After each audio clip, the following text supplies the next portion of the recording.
कि बानी पीटीआई के अकाउंट से मुतनाज़ा वीडियो अपलोड करने के मामले पर पेशरफ्त हुई। एफआईए ने मजीद 3 पीटीआई लीडर्स को नोटिस जारी कर दिए हैं। मज़ीद तफसीलात जानते हैं डॉन न्यूज़ के नुमाइंदे शकील कर्रार से। शकील, कौन कौन से रहनुमाओं को नोटिस जारी किए गए हैं?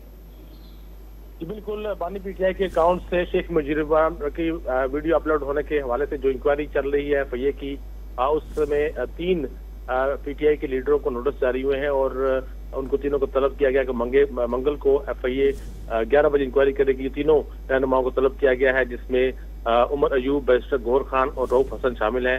इनसे कहा गया कि मंगल को 11 बजे एफआईए की टीम के साथ रूबरू पेश होकर अपने बयान रिकॉर्ड कराएं और बताएं कि ये जो वीडियो अपलोड हुई है उस वाले से उनका क्या मौकफ है, क्योंकि इस वीडियो के बारे में बताया जा रहा है कि इसमें जो है इश्ताल अंगेजी फैलाने की कोशिश की गई है और ये रियासती इदारों के खिलाफ जो है अवाम में इश्तियाल पैदा करने की कोशिश की गई है।